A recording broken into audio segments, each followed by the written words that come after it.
మనసంతా వెలుగేన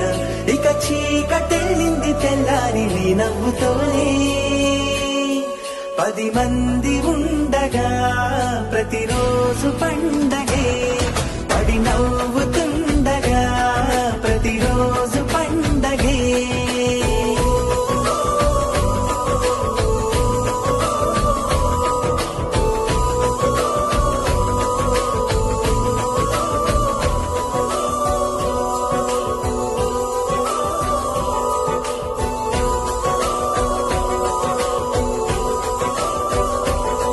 మేము కలవగా తెగ కలవరం అసలిది కదా ఒక సంబరం ఒక వరసలా కదిలిన క్షణం ఇక తెలియదే ఒంటరితనం ఎన్నాళ్ళ కోరాలు కన్నోళ్ళిలా వస్తూనే